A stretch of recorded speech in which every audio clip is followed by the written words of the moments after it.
Xanaro Gaming, coming at y'all with another video. And in today's video, we are going to do a deck list, tier list video for the Union Arena trading card game. Sorry, I lost my thought a little bit there. But I do have our previous tier list that I made before. This was, I think, after like the One-Punch-Man stuff. So now that Sword Art Online is out, I do want to do a new tier list so that way once the newest set, the Black Clover set comes out, we will have some kind of reference point, right, to go off of. I think that is about, maybe I need to make it a little smaller. There we go. But this is not a competitive tier list. I do have this set up just to be like a complete tier list. Now, I did go through and try to add every deck that I think is available in the current game at the moment, or at least like buildable, solid, you know, decks that you can say are like an archetype and stuff like that, right? So, with all of that being context and preference, don't be offended if your deck is lower or higher on this. I do think that the Union Arena trading card game is in such an amazing spot at the moment where you can play so many different decks, and if it's your favorite deck and you really believe in it, I think that if you put enough time and effort into it, you can make it, you know, a comparable deck. So like I said, this is not a competitive tier list. I will do the competitive tier list one a little bit later for all of the, you know, more competitive style players, but this is just, you know, to give everyone a overall idea where the card game sits at the moment. I do have this off of tierlistmaker.com, and one thing I do want to know about this is I organize this in order here, but if you go to do this yourself, you will have to reorganize it, right? What better place to start off? We will go straight down the line with decks throughout each set and kind of place them there. I think that'd be a good way to kind of show where each deck sits in the game. But starting off with hunterxhunter, I do want to just go ahead and throw Kurapika in the BDIF best decks in format. I do think that it is one of the best decks in the format, but with, you know, some of these Sword Art Online decks coming out, I think that it has still shown in recent, you know, webcam locals and, you know, local game store events that I've been getting off of the site. If you are interested in videos like that, I do those videos. You'll have to look at the channel. I go through, like, you know, all kinds of local data, compile it together to give you guys some kind of idea where, you know, these decks are topping. And I do think that, you know, I really want to put Kurapika in one of the best decks in format. But I think it is just like a meta contending deck, but it just gets so many tops randomly here and there. I do think that is one of the 10 decks that you have to prepare for. I do think that Kurapika will end up being on the lower end of the best decks in format, but from his set, he is clearly the best deck. Going into the other decks, I think that the notable decks that, you know, I think Bomber has some meta potential. I think that Rogue and Solid decks are kind of where the majority of decks are going to sit, because I do think the game is in a decent spot. But I do think that, you know, the Bomber is pushing that a little bit more, being a deck that, you know, I think can randomly get a top here. It could be potentially meta, meaning like it could potentially be a deck that you maybe see in tournaments every now and then that could probably get some tops here and there, right? Bomber does have some really cool ways of clearing off early bodies, and if I had to forecast it, I would say that the Bomber is, you know, a meta, like, in between these two. But at the moment, I do think it has some potential to become a meta deck, right? Meta contender slot here. I guess just a preference to go through this. Best deck in formats are the best 10 decks that you expect to win tournaments. Meta contenders will be like every deck that is relevant in competitive play. I think everything in these two tiers are what you would be considered all the meta decks. A meta potential would mean like it's on the cusp of being, you know, where those other meta decks can be. Solid decks / road decks, I think, are decks that do have a solid core and can find some way to sneak into some tournaments here and there. But, like, this is probably the majority of the decks. I do think most of the decks are fleshed out in the game. And if they're not, they could still fall into this slot because they, you know, do have enough going for them, right? And then need help to just decks that don't feel quite as complete. With that being said, since we are on hunterxhunter, I am definitely going to throw the Zoldyck family in the need help deck list. I love this deck. I have it built. I have all the hunterxhunter decks built, and I think that this deck is just missing, you know, potentially another raid target, or for this Silva to have come in active. And it really just does show the age of the deck in the current state of the game, being one of the first sets for us. And it is really, really slow. It can do some cool things. And if everything goes right for you with this deck, you can really pop off. But I do think it needs a lot more help. And we are getting a little help in the next set for it. Staying on theme with the hunter, I do think that the Gone and Friends deck is a, you know, that kind of in the same spot as the Bomber with meta potential. I don't think it's a meta contender. I don't think it's like one of those kind of decks, but it has popped up randomly in tournaments here and there. Like I said, the more I do this and it gets fleshed out, I may move some of these up based off of their relativity to decks that are also in the bracket.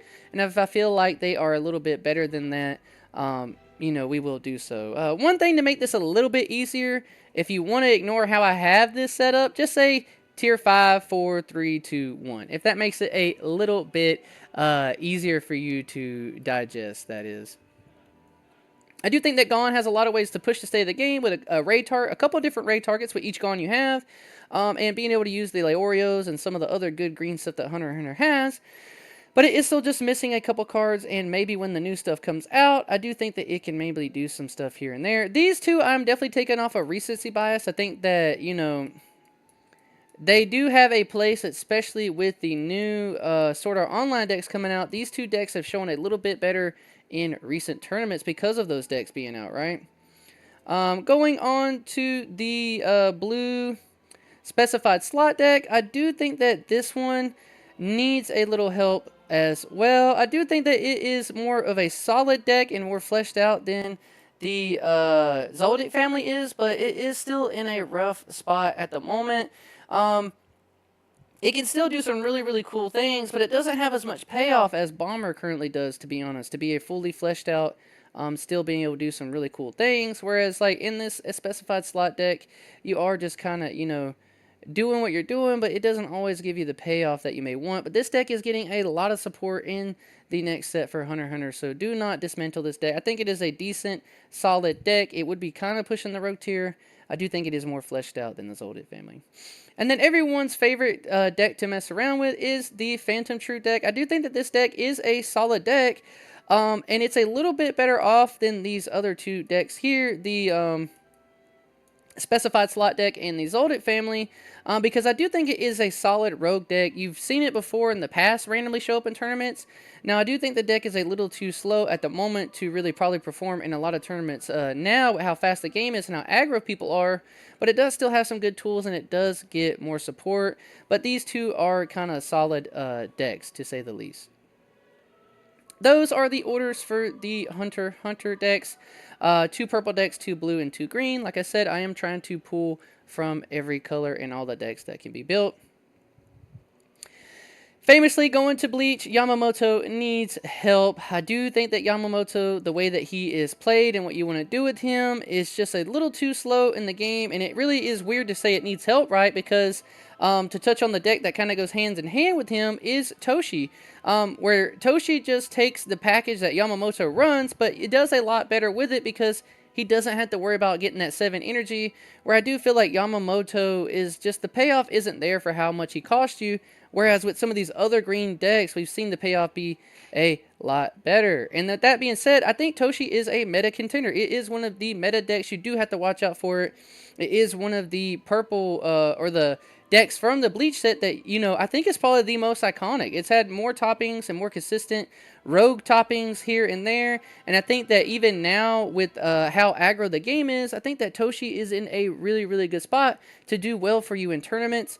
So I do think it is a meta contender. I do think it is pushing past the meta potential a little bit because we do see Toshi throughout the time of the game have some decent showings, right? Touching on purple Bleach, I do think that, you know, Ichigo deck and the Renji Rush style decks are 2 separate things. I do think that Renji Rush style decks are meta potential. They do sneak in randomly here and there, but we see more and more now the decks that are getting tops are usually just pure, you know, purple Bleach, good stuff, raid on top of your character things. Now, the Renji Rush style kind of deck is always going to be there, and people do have to watch out for it, that's for sure. with the shenanigans. It kind of just sets the pace of the game. If there's like one deck that you would have to be like, okay, is your deck able to be a rangy rush deck? That kind of determines if it's in the upper half of decks in the card game. To be honest, he makes it very clear about what you need to do. Can you constantly get over 4K bodies or not? And if you can, then you could beat the Renji Rush. So I think that this is the quintessential like gatekeeper for all the decks in the current game on whether they want to be a good deck or if they have to stay below this kind of tier 3 meta potential decks. But Purple Bleach is doing well, and it is getting a little support, but a lot of people are going to want to play the Blue Bleach when it comes out. Alright, touching on Yellow Bleach, I do think that these decks are solid decks, but they do feel like they need help. I feel a little bad almost putting them in the need help tier, but I do think that that is where they belong. They are definitely solid decks in the sense that you can build them, and they feel a little more cohesive than the Zoldyck family deck. But the payoff for these yellow decks doesn't seem to quite be there when you have other yellow decks in the current card game that do what these decks do, but just a absolute lot better. So I do think that the Yellow Bleach decks need a lot of help, and I do think they get it in set 2. Alright, that is our first 2 different sets that we got into the card game, and I think I ordered this in the right order in which we received these sets. Moving on, we are going to codegeass, and I think it is no surprise that the Gawain Purple Mech deck is one of the best decks in the format, and you definitely have to watch out for it. I really don't have a lot to say about this deck because everyone knows it so well and they know exactly what it does. It rushes your opponent down with a lot of 4-drop raid bodies and a 5-drop body. You can, deplete people's DP and then pop characters and then not get blocked. It really is such a consistent deck, and I don't foresee it going anywhere in this current state of the game. I do think that the way that this deck played just sets it up to have such a good stay in the, the health of the game and the longevity of the game. Now, I think myself, I'm the only person that has a deck built around just Lelouch's, but it is a solid deck. You could build just the Lelouch package deck and don't run any Callens, and this is like a fun, drop a lot of 2 action point Lelouch's, use your C2s to draw a lot of cards, and then just try to Gawain out the rest of the game. And it is a fun, solid deck, but it just doesn't do what the Gawain deck does. But it is fun if you want to build the Lelouch deck based off of all of the 2-cost Lelouches and the Gawains. You definitely can, but I do not think it is a meta potential deck. It is a very fun, cool deck that you could build, and it is very, very fleshed out. But maybe it could show up in like a random rogue tier thing. I don't even think anyone's ever seen this as a deck list. Like, I have my deck list on exburst.dev. If you guys want me to do a video over it and kind of tell you what the deck does, I definitely will do that. But the other purple deck that is from the set is the Samurai deck. This deck is really, really cool. It is kind of like what you saw. They started with these other decks we have now with these swarm the board with low bodies and swing decks. I think that this archetype kind of set all these other decks up for success because they were learning when they made this deck, like, okay, cool, this is kind of how we do this. And I think with some of these later decks with the like Megumis and the Demon Slayer decks and some of these other aggro decks, they learned from this deck. And it is a really, really solid deck. And I think people sleep on this deck a little bit. I do think it's better than these two. I do think it is like a random rogue tier deck that if you showed up, I've showed up to people and they never played this deck before and have beat them because they weren't prepared for how like early you can raid and swing and, do all these things and boost your board. So if people aren't ready for it or your opponent kind of slow rolls a little, you can really just swipe the board with them. And it is a decently solid deck. I think it's just missing a little more consistency and up power, but we are getting another raid in the next set. And I think that this deck instantly will become a meta contender once those come out, or at least meta potential. The pizza deck, as much as I hate to say it, needs some help. I do think it is a little more viable than all of these other decks here because it does have a clear-cut way to win the game, which is going to be your C2 having all the pizzas in the trash. I was a lot more hyped up about this deck, but you can see the age of this deck where they have decks now like the, green Saitama, which has like this kind of payoff sideline-oriented style, but you actually get that payoff in winning the game, where you could tell with this deck they started that kind of stuff, and they just didn't give it enough power to win the game. Now, you can still do this. It is a solid deck, but I think I have to keep it in the needs help tier 1 down here, or tier 5, however you want to order it, tier 1, 2, 3, 4, 5. The bottom down here, but you can play this deck. I don't think it feels as bad to play as these other 4 decks down here that need a little help. Ashford Academy is definitely a meta potential deck. I think it belongs at the top of the meta potential. We have seen it sneak in here every now and then, but the same vein of why Renji Rush is on the bottom of this part, and why like the Toshi deck is down here, is because there are so many other decks that take this aggro playstyle and kind of evolved on it with the raids, right? But I do think that if you sleep on Ashford Academy, you are completely being very negligent, because this deck is still very, very powerful. I just think that we have some other decks in the game now that just take what this deck does and does a little better. The All Hail Britannia deck is, you know, a solid deck, definitely a rogue tier, bottom of this, like, you know, down here in tier 4 decks, rogue solid decks, because it is fleshed out. You do have a lot of the Jeremiah raid targets, the other raid target, what's her name, Cornelia, and you do have the Britannia, and I think a lot of people are actually noticing now that All Hail Britannia is actually a really good card, and people are taking this now into their Suzaku decks. But I do think that this deck is more fleshed out than a lot of these other decks down here. And you can, you know, do what the game is. You know, play smaller characters, raid on top of them, get some cool effects, but maybe just not enough to win a game consistently enough. Going to the last deck from Code Geass is going to be the green deck, and it is going to be Suzaku.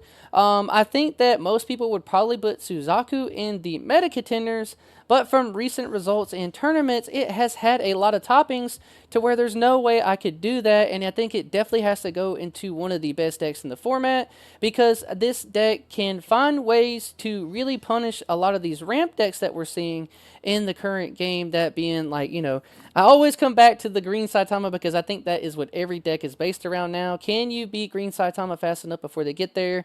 I think that that's the high point of where like best decks are and where you need to be able to beat, whereas like Renji Rush would be the low end of like, can you beat Renji Rush and can you beat, you know, green Saitama?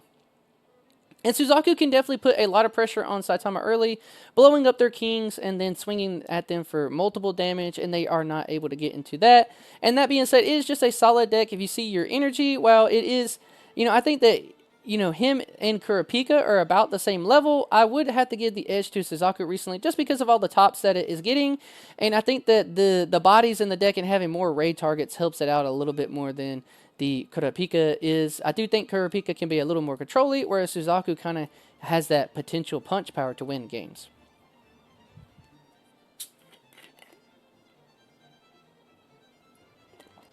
Alright, going to our next set, we do have JJK. A lot of people's favorite set in the game, and for good reason. So many good decks came out in this set. And I did post a question yesterday, I forgot to touch on that. Which of these sets do you think will have the most decks higher up ranked in these tiers, you know, from best decks down to the needs help tier? Leave that in the comments below, like while you're watching this. What deck do you think will edge out the most decks as like a higher average, right? I'll do a little poll thing at the end to kind of show everyone what deck had the most decks in the top tier. I'll probably be like, you know, tier 1 up here, the best decks probably get 5 and less points as we go down. Alright, the Boogie Woogie I do think is a solid rogue tier deck. I don't know if I would consider it to be potentially to have meta kind of play in like the current meta game. It does struggle a little bit because the only win con you really have are these Todos, and he struggles to do it all by himself in the deck, and you definitely feel the weight of if someone clears off your Todo and they don't let you Boogie Woogie, you are really struggling for another way to end the game, and it's just not as consistent as you would want it be. But it is a fleshed out deck. You're not playing this deck and being like, oh, I don't know what's going on, this doesn't feel very fleshed out. It definitely is. I think it just needs another win condition Todo, and I'm not sure exactly what we're getting in the following sets.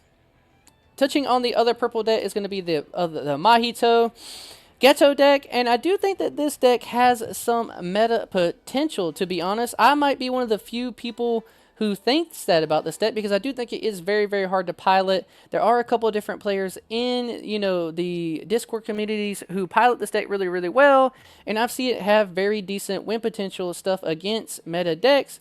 If there's one deck that, if anyone could ask me, hey, what's a random rogue potential, meta potential deck? excuse me, that if I put the time into, it would be really rewarding to beat other decks in the meta, and I do think that it is this deck. It's not easy to play, but the payoff for the players who are willing to put the time into it, I think this deck has a lot of potential, and that is why I'm putting it in the meta potential around the same tier as a Renji Rush deck. I do think that it can get rid of the Renji Rush because not being able to raid a ton in this and just playing the 4K bodies and the Geto making your opponent clear one of their bodies. Okay, going on to Gojo, the king. He's so strong.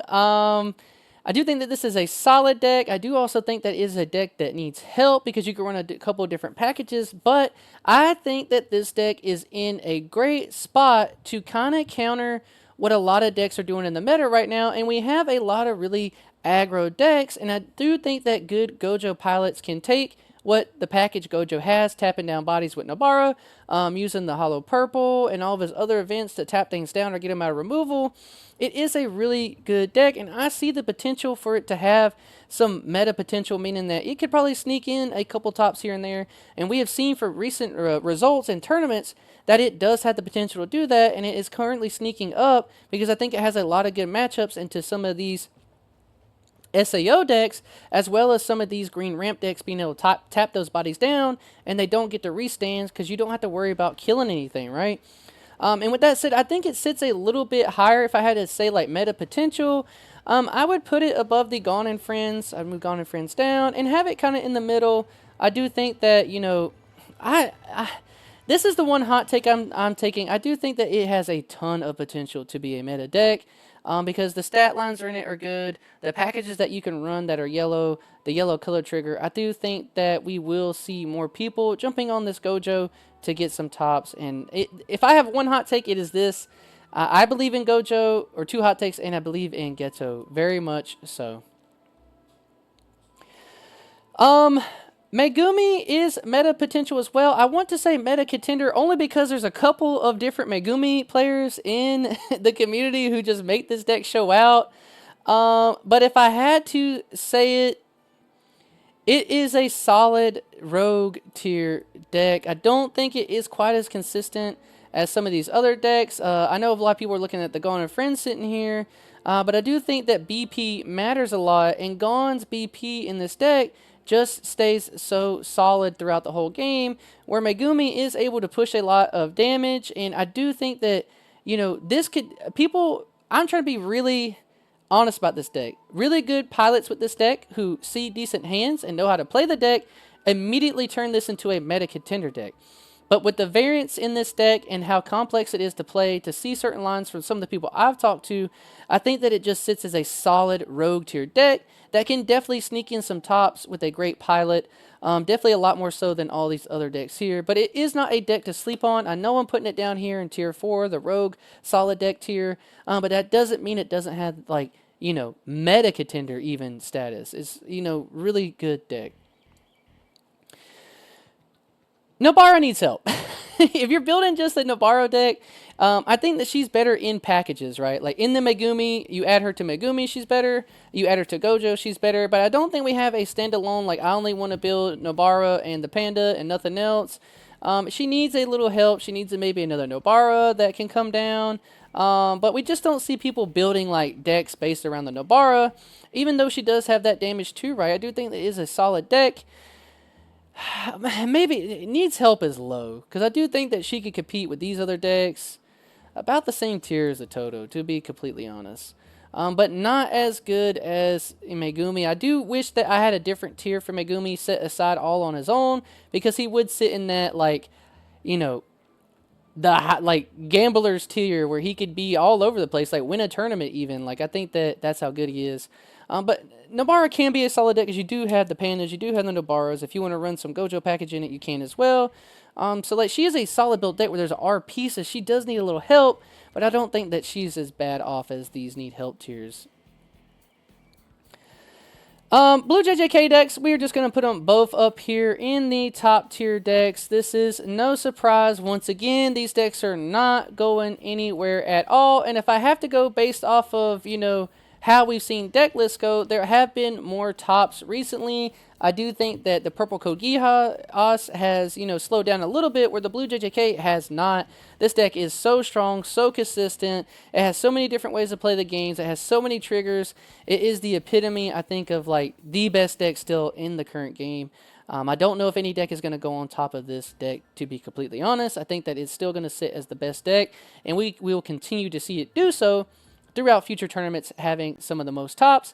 Now, one thing to note, it did not have the most tops in the last recent tournaments because I do think that there was some recency bias on the Sword Art Online decks, and with the amount of ways that they were played, the numbers, and then the numbers compared to Blue JJK did have higher conversion rates, just showing how strong the deck is. Alright, getting into Demon Slayer. Demon Slayer is a really cool set, and I do think that all of these red decks, the Tengen, Zenitsu, Inosuke kind of stuff decks, I do think that they sit in, around the same place as the Todo, Samurai deck down here along the same reigns. I'm going to have to move Nobara down a little bit because I don't think she's as good as these decks here. Maybe around the same range as those decks. I do think that all these different Demon Slayer decks, depending on which of these raid targets you want to focus on, all are solid rogue tier decks that do have some great ways to try to win the game. They can be very, very aggressive, but I think that the way that these red decks are played and were built, they are just inherently not as good as the other deck from this set, which is the Demon Slayer Tanjiro brother-sister duo deck. This deck is so good, so strong, and I do think that it outs and tops the two green decks being one of the best decks of the format because it is just so consistent. It is so powerful. It does a lot, and it has the color trigger for yellow to help it out a ton. So I think that it does some similar things that the red stuff in Demon Slayer wants to do, but it definitely has a better consistency engine and a higher payoff. But we are getting a little more support for these decks, so do not take them apart. They are still very fun decks to build. They are solid decks that you can win with. Maybe not win your locals with them, but do get a couple wins in them. And they are really strong decks that you do not have to fear about them going anywhere. Like I said, any of these decks in this tier down here, if you take the time, you could win your locals with them, whereas you would probably have a little bit easier time with the decks in this meta potential tier. With that being said, I do think that the Hashiras are in a great spot, and I will put them just along the way of Gojo, where I think that Gojo has a lot of tools to combat a lot of these meta decks. I do think that the Hashiras also leads to that certain play style, but you do have to put a little bit more time and effort into your Hashira deck list. If you know what your locals are playing and you can play, different cards to help you combat those certain things, I think that you can go a long way with a good Hashira deck. And at our, local game store, we have a Hashira player who tops our leaderboards in the stats right now and wins because he does take his Hashira deck. He does, change it every now and then to, help him with certain matchups that people are playing at the card shops. And I do think that the Hashira is a good meta potential deck.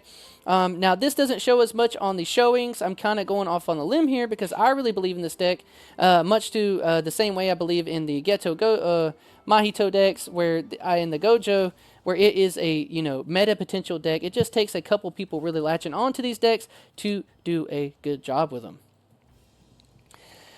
Going to the purple decks, I do think that the brother-sister demon deck is a solid deck. I do think that it sits a little bit above the red decks because it is a little more consistent in doing it. I do think that it is probably, just behind the Megumi here. In terms of what it can do, I do think the Megumi having the dogs is a little bit more pressure, but I do think the Gyutaru Daki package is a little more resilient and consistent, right? Because you get bodies back. And one thing to note is that this deck is really, really powerful in the next set too. It gets another Daki raid, I think, and a couple other cards that help it out. But a solid deck that you could definitely, do well at your locals with, and is a really fun deck to play. Now, going with Muzan, I am putting Muzan at the end of meta potential. This is, I got some hot takes. This is my opinion, right? This is my tier list. I could go based off of what I've experienced in the game, and everyone else's experience in the game is really decent or different. And I do think that Muzan is just like a weaker Saitama with a little less of a build-up, but in a little bit less of a guarantee win potential. But we've seen at our locals a certain Muzan player do pretty decent with his Muzan deck if he, high rolls a little bit, sees his stuff, you can just lose out to the Muzan. And I do think that has some meta potential, because if it gets matchup against Green Saitama, it is able to kind of get to what Green Saitama wants to a little bit faster, and can hopefully close out the game swinging with a lot of these little bodies. And they don't really care when other decks kill their bodies, because they get value for it. So I do think that this deck does have some potential to find its way maybe sneaking into the meta. And it gets nasty good from the next set. Like, it gets another Muzan that just absolutely puts this deck over the top to, like, you know, meta contender, one of the best decks in format. Alright, I've mentioned him enough in this. Green Saitama, definitely one of the best decks in the format. Throughout the last couple weeks, it has averaged the same amount of tops as the codegeass and the demonslayer deck. I will put it a little bit above them, because I do think a lot more people respect the Green Saitama deck so much that it is, you know, the deck people are trying to beat. Green Saitama and Blue JJK. Can you beat those two decks? And then now people after that usually mention, like, well, what about purple codegeass? What about the green decks? What about these things? I do think it is a meta-defining deck. It is one of the best decks in the format for a good reason, because it can win games out of nowhere. Going on to Metal Bat, I do think that Metal Bat is a solid toolboxy deck. I do think it kind of fits along the same lines of what the Phantom Troop stuff wants to do, but a little bit better, a little bit more consistent. And I think if I had to put it somewhere, I think that I believe in Metal Bat, and a couple other people do too, that it is a better deck than people think. I think it is a solid deck. It can be a rogue tier deck that can sneak up in some tournaments here and there. It is very pilot oriented, and the way you build the deck really matters a lot. But it is a decent one. I think that I'd be, you know, reminiscent if to, like, don't put Fushiguro at the top of this tier.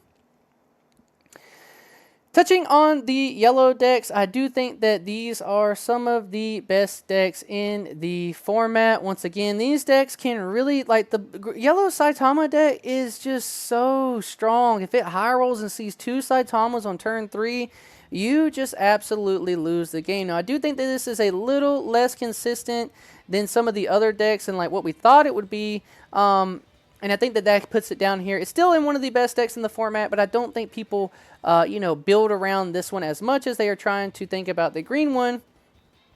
And the Esper Sisters, I think, is a, you know, not one of the best decks in format. I do think that is a meta contender. And if I had a tier between these two, that is where the Esper Sisters would sit. This deck is very, very much pilot oriented. It doesn't just play itself. It requires someone doing a really, really good job playing it. And you will see it do, you know, really well in tops. But I don't think anyone goes into a tournament worried about this deck, right? If this deck does what it does and it pops off, it kind of just happened to you, right? But it does have a lot of, like, hard ways to, you know, out boards and win the game. Because you're not able to grab that special trigger event back to your hand. So if you don't see those early and often in your hand, you kind of have a hard time. But it is no doubt, you know, one of the best decks, and it is a meta contender deck. Definitely establishing itself as something that is seeing tops in tournament. But if I had to, you know, separate it from these decks just to keep it a, you know, a little bit different of a tier, and how often I think they will top, I think it is in that meta contender tier. With that being said, I do think that both of these One-Punch-Man red decks are really, really strong, and they are both meta-contending decks. These decks can win games, they can do what they do it really, really well, and I definitely have to put them above the purple Bleach and the green Bleach decks, because I think that they are just so strong. The Garu is also a build up your, you know, sideline, get value deck, whereas the Speedo Sound Sonic is a definitely, you know, one of the premier aggro decks just behind the Demon Slayer deck, and what it likes to do. And it is a really, really good, strong deck that you will see both of these decks sneaking in tops just about as often as the other decks in the tier, 1 or 2 every big tournament. I do think that the Sisters is just edging them out a little bit in the percentage of their toppings. That is One-Punchman, and those are all the decks that we've previously had in the card game. Recently, we have gotten Sword Art Online added to our card game, right? And I am really excited to talk about these decks. I do think that, you know, all of these decks are really, really solid as well. But just to start things out, I will touch on the 2 decks that I think, you know, need a little help, and it is going to be the second green and blue decks from the set. These decks are definitely okay. I do think that they are solid decks, and they are pushing the need help tier. Not really having like a super strong win potential with the Rush Yuki deck build. This one feels like it has a hard time of winning the game sometimes, but you can just rush your opponent out, and it is a solid deck where it has like, it is a built deck, but I don't think it has a lot of pressure to win the game. With that being said as well, the green deck here, the Asuna green deck, I do like this deck a lot. I do think that this is a solid rogue tier deck that I would put a little bit higher than that blue deck, in the sense that this Asuna can win you games. Like, she can get really strong based off of all of the Yukis that you have in the sideline. Now, I do think that that build-up does take a little bit, but I do think it is a solid rogue tier deck that, you know, maybe sits along the same line as like the Metal Bat, in the aspect that like Metal Bat has a little more payoff, but you can kind of rush the board down. The Yuki taps your people down. You know, I think that all of these decks right here are all on the cusp of being like, you know, sneaking in a random top at a tournament. And if I had to pick it, I would put it around, you know, just above Toto, where I feel like he needs a little more help. This deck definitely feels a little more fleshed out, like it definitely has an identity to win the game. And it is one of my favorite decks that I built from this set. But touching on my favorite deck is the Goddess deck. This deck is a solid deck. It is well fleshed out. It is really fun to play, but I think a lot of people are sleeping on this deck. And I do think it is a solid deck. It's like a nice, decent rogue tier deck. I do think that it definitely has a, you know, identity in what it wants to do. But I am going to put it around the same tier as that deck, mainly because you have to take your life to get value. I know life is a resource in this game. And this deck is really based on going first and high rolling your opponent to end the game before they put anything on board that is too strong for you to get over. You don't have a lot of way to boost your bodies. And it is like kind of an aggro deck, but it is super consistent.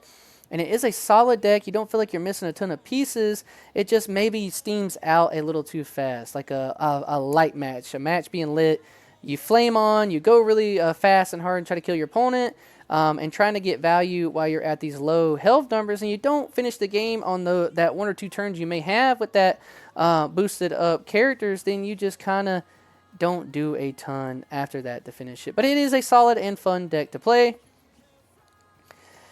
Alright, going on to the Integrity Knights, I do think that this deck has meta potential, and I'm putting it, you know, around the same tier. If I really had to pick these 3 decks, these 3 decks kind of are, you know, in this same tier of how do you mold and build these decks to play around the meta. And I think all these 3 decks, these 3 yellow decks, the Hashira, the Gojo, and the Integrity Knights, are all 3 decks that you can do that with, and it really just depends on the pilot and the deck building skills. If I had to give one of these the edge out of the others, I do think that the Integrity Knights has a lot more support behind it than these other 2 decks into the current meta, and I would honestly put Gojo behind the Hashiras. I do think that this deck is on the cusp of being a meta deck. We just need people playing it because it has a lot of ways to answer what your opponent is doing. It is such a strong, really good deck. Alright, touching on the the blue and the green Sword Art Online decks are absolutely so good. They are some of the best decks in the format. I do think that the blue SAO deck is a lot better than a lot of people thought it was going to be. And if we go off of recency, it has been one of the more topping decks. It's the most topping deck. So if I went off of that alone, blue SAO would be the best deck in the format by far, but I'm trying not to be so recency biased. The set did come out, and we have seen, you know, the last couple tournaments, it's not had as many tops as it did the first when the set came out, but I do think that it is one of the, you know, big 5 now that we have in this current guard game. I think it is a really consistent, powerful deck that a lot of people are sleeping on. Whereas a lot of people are not sleeping on the green deck, and I do think that this one had a little more hype coming out in it, and it is definitely one of the best decks in the format, but it is a little bit more pilot-oriented than I think people were assuming, whereas this deck doesn't just win, right? You have to think about your plays, build up your energy, and it gives you a lot of opportunities to fix your hand, but if you're not thinking about those things ahead of time, how much value is that getting you if you're not making the right choice? And there's a lot of choices to make in this deck, and the plays aren't so simple. But with that being said, it is a lot more consistent than Suzaku and Kurapika in the way that it's being played. You have a lot more outlets to, you know, cycle through your deck and put stuff at the top of your deck and make sure you get your effects, right? And I do think it leads to a little harder to maybe pilot the deck throughout a whole tournament, and a little bit harder to finish out the games. Whereas I think the blue SAO deck can just high roll your opponent, and it has one of the most insane high rolls on turn 4, being able to swing for 6 checks, which, you know, is even really hard for the Demon Slayer deck to do. But this is the tier list. This is the list. I will download this image and try to have it at the end of the video. Like I said, I think that all of these decks are fun to play. This is all the buildable decks I think that are in the card game at the moment. I wanted to get this out before the Black Clover set came out, so that way I could, you know, do that one also after it comes out for a couple weeks. But we are in a good card game. Union Arena is so much fun right now. I think that all of these decks you can play and have a good time playing. I do think that, you know, if you're wanting to win certain tournaments, maybe the cutoff being, you know, I really think any of these decks can win like a locals, to be completely honest. But if you are trying to like take something to a tournament, I would grab all of these decks from here on up. Now, depending on how you want to separate this, you can just call the Blue JJK 1 deck, 2, 3, 4, 5, 6, 7, 8, 9. So about 10 best decks in the format. That's a pretty healthy meta there to kind of show all the best decks in the current game. And then these meta contenders are not short from behind. The meta potentials here just bringing up the rear. Some solid decks I think are rogue tier that are fun to play, and you maybe can do some stuff with. And then these decks down here I feel like are not very fun to play. They need a little more help to feel like they are doing what other decks are doing in the current card game. But let me know if you guys are surprised about this list. I'll try to do an update, a post, going through and showing which deck had the most tops in here. But I do think that it is One-Punch-Man. I think that all of these decks, it is showing that it is the best set, because we have green One-Punch-Man, yellow One-Punch-Man, yellow One-Punch-Man, red One-Punch-Man, red One-Punch-Man. 5 of those decks all being meta tier decks, where I think the only deck that is, you know, lacking a little bit from that set is the Metal Bat. But One-Punch-Man is definitely the strongest set that we currently have in the card game. A couple other sets, you know, pushing it to be close. But we are in such a great place for this card game. I'm having so much fun playing the card game. This is my, you know, complete deck tier list. You can use this tier list maker yourself if you would like to. Now, I will do a competitive tier list, kind of breaking down, you know, these decks that we put here into a more, you know, fleshed out tier to kind of show you where I think they all stand.